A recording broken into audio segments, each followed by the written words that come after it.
So hi guys, what is up, welcome back to YouTube, welcome back to my channel. And बहुत दिनों बाद आज vlog कर रहे हैं बिकॉज रियत भैया का नेशनल्स था तो मैं वहाँ गया हुआ था।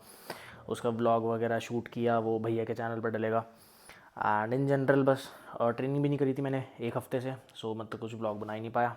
बट अब से व्लॉग्स थोड़े रेगुलर आएंगे क्योंकि मेरी हैवी ट्रेनिंग भी स्टार्ट हो गई है। अब सीरियसनेस भी थोड़ी हो गई है क्योंकि भैया का नेशनल्स वगैरह ख़त्म हो गया है। हम थोड़ा भैया के में लगे हुए थे काम वाम कराने में एंड ऑल, ताकि उनका नेशनल्स अच्छे से हो जाए, which went really good. Now हमारा पूरा फोकस मतलब बेसिक नाउ भैया का पूरा फोकस और पूरी टीम का फोकस होगा जूनियर नेशनल्स पे। और जितने भी हमारे एथलीट्स कम्पीट कर रहे हैं, मेरे भी बहुत सारे एथलीट्स कम्पीट कर रहे हैं इस जूनियर नेशनल्स में, जो कि होगा महाराष्ट्र में, तो उसका भी ब्लॉग आ जाएगा। सो मैं आपको अपडेट देता हूँ हुआ क्या। सो बेसिकली ट्रेनिंग मेरी कल से स्टार्ट हो गई थी, बट क्योंकि ऑफिस में बहुत सारा काम था तो मैं काम वाम को कंप्लीट करने की वजह से फिर मील्स भी लेट ले पाया उस हिसाब से, एंड ट्रेनिंग पे भी लेट जा पाया। तो लेट जाने की वजह से मेरा जिम कंप्लीट नहीं हो पाया। मतलब मेरी सिर्फ डेडलिफ्ट्स हुई primary, and main set was 260 KGs which moved really good. फिर 250 पे बैक ऑफ्स थे, वो भी बढ़िया गए। तो डेडलिफ्ट सिर्फ कंप्लीट हो गई थी कल रात, बट मेरी बाकी सारी चीज़ें बेंच वगैरह जो भी मैं आपको आज दिखाऊंगा वो सारी चीज़ें कंप्लीट हो नहीं पाई थी। अब मेरे को ऐसा लग रहा था कि अगर मैं सो गया, क्योंकि मैं कल आया था अप्रॉक्सीमेटली 12 बजे, अब मैं सोच रहा था अगर मैं सो गया तो मैं सुबह लेट उठूँगा। अब कल का भी मेरा सेशन था शाम को, तो मेरे को मतलब मॉर्निंग में एक सेशन लेना ही पड़ता। अब सुबह ऑफिस भी जाना था, ऑफिस भी टाइम से जाना था, तो मैंने सबसे बढ़िया दिमाग लगाया अपना, मैं पूरी रात का उठा हुआ हूँ, मतलब मैं आज पूरा दिन सोऊंगा ही नहीं। अभी जा रहे बस जिम, सुबह के बज रहे 5। मैं जनरली 5 बजे कभी जिम जाता ही नहीं हूँ, बट अभी ये है कि मैं फटाफट जिम जाऊँगा, अपनी जिम कंप्लीट करूँगा, फिर 2-3 घंटे अगर मेरे को मिलेंगे सोने के लिए तो मैं सो जाऊँगा, फिर उठ के फटाफट ऑफिस चला जाऊँगा। या ऐसा भी हो सकता है कि मैं सोऊँ ही ना, सीधा ऑफिस चला जाऊँ, क्योंकि एक बार मैं सो गया, ओए हाय, अलार्म बजा लो, कुछ भी बजा लो, बहुत मुश्किल है मुझे उठाना। प्री वर्कआउट आपको दिखाते हैं पहले क्या ले रहा हूँ मैं। प्री वर्कआउट में है अपने राइस केक्स। मेरा रूम मत देखो भाई, बहुत मैसी हो रखा है। तो प्री वर्कआउट में है राइस केक्स, और ये है अपना विटार्गो कार्ब्स। ये आपको पता नहीं होगा तो एक कार्बोहाइड्रेट सप्लीमेंट है बेसिकली। इसमें से प्रोबेबली 2 या 3 राइस केक्स खाऊंगा मैं, पूरा पी लूँगा, और केला खाऊंगा, and then I leave for the gym. भाई साहब 6 बज रहे, रात हो रही है बिल्कुल, ऐसा लग ही नहीं रहा कि 6 बज रहे। देखिए सूरज वूरज का नामो निशान नहीं है अब तक। मैं आज तक सिर्फ कब गया हूँ जिम याद भी नहीं है। जब बॉडी बिल्डिंग के टाइम पे मैं कभी कार्डियो करता था एम्प्टी स्टमक, क्योंकि कार्डियो करनी पड़ती है, तब जाता था मैं जिम। उसके बाद से पावर लिफ्टिंग जब से कर रहा हूँ तब से तो नहीं गया भाई, 1-1.5 साल से। तो अभी देखते हैं, वैसे जहाँ तक मुझे लगता है लोग आए हुए मिलेंगे सुबह 6 बजे भी। कैसे कर लेते हैं यार लोग वर्कआउट शाम को वर्कआउट करने में। मतलब मैं इसलिए प्रेफर करता हूँ शाम को वर्कआउट करना, क्योंकि 2-3 मील्स आपके सिस्टम में जा चुकी होती है, राइट। बट ऐसा तब नहीं होता ना यार, सुबह मॉर्निंग में आपको स्पेशली कोई मील खा के आना पड़ता है। ये अपने जिम में और कुछ भाई वर्कआउट कर रहे हैं हमारे, और टाइम देख लो भाई, कभी तुम्हें सोच रहे हो मैं झूठ बोल रहा हूँ, देखियो कितने बज रहे हैं, 6 बज रहे हैं भाई, डॉट टू डॉट। तो वार्म्स वगैरह करते हैं अपना थोड़ा सा, शोल्डर्स का और चेस्ट मोबिलिटी। तो सबसे पहले शोल्डर्स वार्म अप करने के लिए हम कर रहे हैं लेटरल रेजेस, देन फिर हमने करे थोड़े से hammer curls bicep warm up करने के लिए। उसके बाद लाइट वेट से ही शोल्डर प्रेस किया, और उसके बाद किए rear dealt flies, rear delts को पंप करने के लिए। जो भी हमारी ड्रिल्स हैं ये 3-4 मिला के, तो ड्रिल्स का एक सेट कंप्लीट हो गया, एक और करेंगे, then will move straight away to the bench. एक सेट रोप पुश डाउन्स का भी लगा लेते हैं, ठीक है, just to get these triceps activated. And ये मेरा यूजुअल टाइम है नहीं ट्रेनिंग का, सो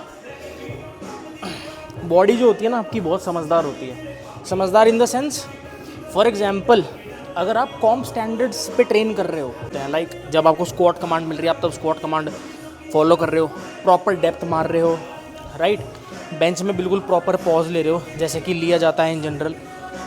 तो अगर आप प्रॉपर सारी चीज़ों को ध्यान रखते हो तो ही आप स्टेज पे परफॉर्म कर पाओगे। The simple thing is that stage पे परफॉर्म करने के लिए you need com standard training. यहाँ पे अगर आप ऐसे ही बस पॉज मार के उठा दे रहे हो, ऐसे टप्पा मार के उठा दे रहे हो चेस्ट पे, या स्क्वाट में डेप्थ हिट नहीं कर रहे हो, 90 करके ऊपर आ रहे हो, तो you will be having a hard time on stage.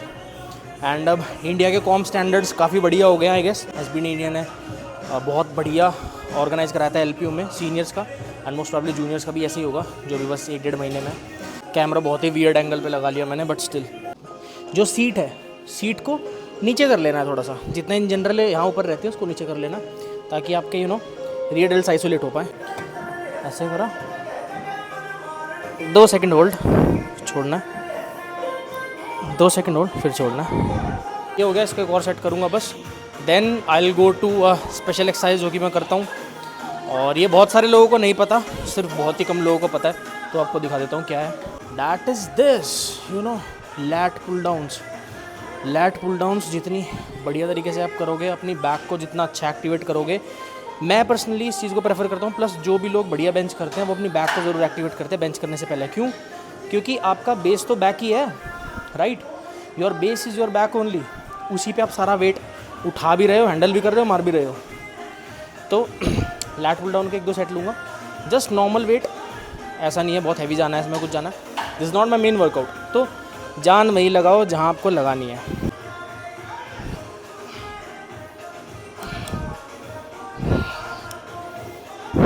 निकालते हैं अपनी रॉड। आपको पता ही होगा, मैंने स्पेशली अपने लिए रॉड ले ही ली है एक। सो ये रही वो, एंड दिस इज़ लाइक सिर्फ एक्सक्लूसिवली मेरे लिए भाई। वो उसको पैक करके मैं ऐसे चला जाता हूँ, और बाकी सारी जिम में वो रॉड्स यूज़ होती नहीं है। सो स्टार्ट कर रहे हैं अपनी बेंच।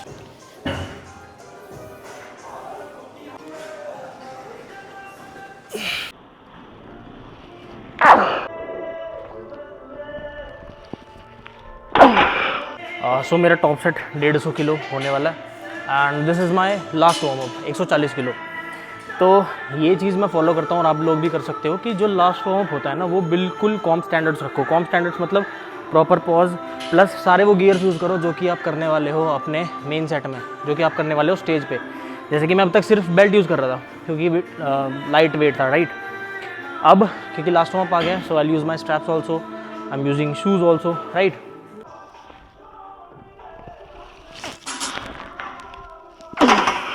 बहुत दिनों बाद वर्कआउट कर रहा हूँ। बेंच तो हैवी लग रही है यार। तो देखो भाई, even though 150 kg is not much load for me, but जिस दिन का जो भी टॉप सेट है भाई, उसे मैक्सिमम लोड की तरह ही लो। सिर्फ मैं ना ऐसे करूँगा, सिर से बस उठा के दे दियो, दैट्स इट। 2 रैप मारूंगा, ठीक है?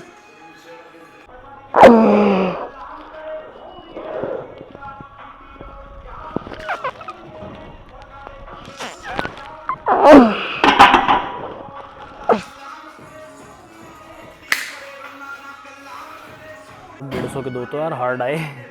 मतलब 150 मेरा जनरली ऐसा जाता ही नहीं यार। ऐसा तो 170 जाता है अप्रॉक्स मेरा। डी ट्रेन हो गई बॉडी वैन। चो कितने 7 दिन हो गए, 6-7 दिन तो हो गए वर्कआउट करे हुए। It's okay, will get back on track with in like 2 और 3 days मैक्स। जब मैं बेंच में लेग ड्राइव ले रहा हूँ, मुझे ऐसा लग रहा है मेरी हैमस्ट्रिंग्स ही सारा काम कर रही है। मेरी मतलब क्वाड्स, ग्लूट्स, मतलब लोअर बॉडी में कुछ काम ही नहीं कर रहा, सिर्फ हैमस्ट्रिंग्स टाइट हो रही है। मेन सेट कंप्लीट हो गया, एंड भाई बहुत सारा बॉडी बिल्डिंग वर्क करूँगा आज मैं, बिकॉज मेरी बॉडी लिटरली डी ट्रेन हो चुकी है। मतलब मुझे ऐसा लग रहा है मेरे को बेंच की फॉर्म ही नहीं आती। ऐसा लग रहा है जैसा आज से मुझे 1.5-2 साल पहले लगता था। ना कोई लेग ड्राइव है, ना कुछ है। Fuck.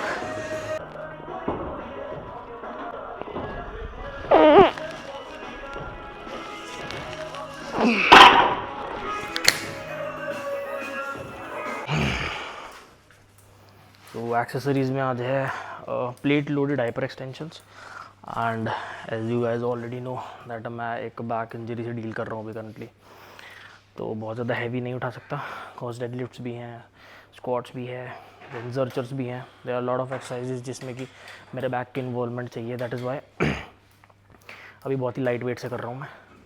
So this is just 30 kg। इसमें मेरे को क्या करना है, स्लो और कंट्रोल करना है। ये रिहैब का भी एक पार्ट है, तो आप रिहैब भी सीख सकते हो if you are dealing through any back injury. अगर आपको बैक में इंजरी है एंड आपको उसे हील करना है, बैक को स्ट्रेंथन करना है दोबारा से, तो आप ये ऐड कर सकते हो। सिंपली क्या करना है, बस दोनों हाथों में प्लेट लोड करनी है, ऊपर होल्ड, नीचे टेम्पो, ऊपर होल्ड, स्लो।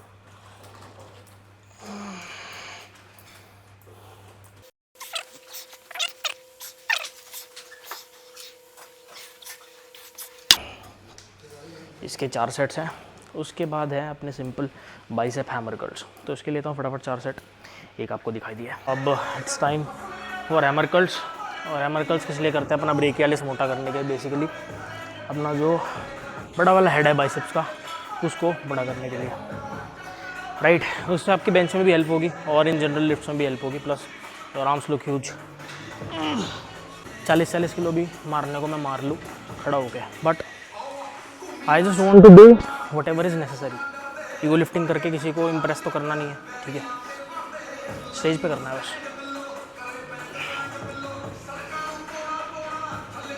वैसे 17.5 कुछ ज़्यादा हल्का हो गया, थोड़ा सा तो हैवी ले लूँगा यार।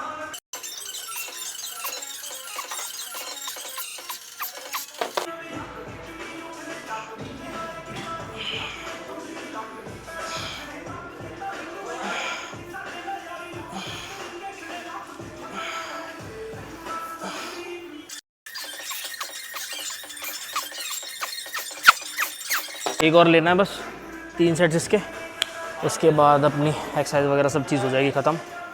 देन पोस्ट वर्कआउट भी बनाना है। एंड जैसा कि मैंने एंटिसिपेट किया ही था, 8 बज गए तो सोने का टाइम है नहीं, ऑफिस जाना तैयार होके। सो वर्कआउट वगैरह सारी चीज़ अपनी हो चुकी है प्रॉपरली ख़त्म। अब घर जाके पोस्ट वर्कआउट मील बनाऊँगा। पोस्ट वर्कआउट में मोस्ट प्रॉब्ली वही जो अपनी चिकन मील है, या तो फिर ओट्स भी खा सकता हूँ क्योंकि ब्रेकफास्ट का भी टाइम हो रहा है। तो देखता हूँ अभी घर जाके क्या बनाऊँगा। टायरिंग सेशन, बट बहुत दिनों बाद वर्कआउट कर रहा हूँ, प्लस 1 हफ्ते का रेस्ट हो गया था, तो मैं बहुत ज़्यादा वैसे फटीग नहीं है बॉडी में बिल्कुल भी, क्योंकि 1 हफ्ते के ऑफ में भाई उतर जाता है यार फटीग सारी बॉडी का, ठीक है। तो भाई जब जिम में घुसे थे रात हो रही थी, देखो दिन हो गया। हाय हाय, देख रहे हो डेडिकेशन, चांदना निकल गया। एक क्या दूसरा कुत्ता है, देखो पागल हो गया। सो भाई लोग आ चुके थे घर, एंड पोस्ट वर्कआउट में सबसे पहले ले लेंगे अपना जो बेसिक 2 रिक्वायरमेंट्स हैं, that is carbs and protein. इसमें 2 scoop whey protein is from beast life, आपको पता ही है, and 2 rice cakes. Most probably देखता हूँ, क्योंकि चिकन तो मैरिनेट करके मैंने रखा नहीं था पहले से, बट मैं ओट्स बना लूँगा। फिर ओट्स खा के then I will go to office, and तब तक चिकन मैरिनेट करके रख दूंगा। फिर जब लंच में आऊँगा तो फिर चिकन मील खा लूँगा अपनी सिंपली। ऑल्सो हमारे 500 सब्स पूरे हो गए। थैंक यू गाइज इतना प्यार देने के लिए। बहुत ही कम टाइम में आपने 500 सब्स करा दिए, बट मैं बहुत इनकन्सिस्टेंट हूँ and I am sorry for that. I will improve and या deliver you good content. But 500 subs पे मैंने गिव अवे बोला था, तो वो गिव अवे अनाउंसमेंट मैं कर देता हूँ। बीस्ट लाइफ का क्रिएटिन, BCA या तो शेकर, इन 3 चीज़ में से आप कोई भी एक चीज़ ले सकते हो। उसके लिए आपको सिर्फ करना क्या है, इस वीडियो के नीचे कोई भी एक अच्छा सा कमेंट करना है। मैं रैंडमली उस बंदे को पिक करके I talk to him on Instagram, उसकी डिटेल्स लेके मैं पार्सल भिजा दूंगा, ठीक है। Also the next target is 1000 subs पूरे होते ही मैं एक फुल स्टैक का गिव अवे रखूँगा, एक बढ़िया अच्छा सा स्टैक, जिसमें कि प्रोटीन भी होगा, क्रिएटिन, मल्टीविटामिन, मतलब काफ़ी सारी चीज़ें होंगी, ठीक है। तो 1K subscribers fucking go. Also ये वाला व्लॉग कैसा लगा, अपने थॉट्स कमेंट सेक्शन में डाल देना। तब तक के लिए take care, bye bye, and कपड़े पहन रखे बट स्टे जैक्ड।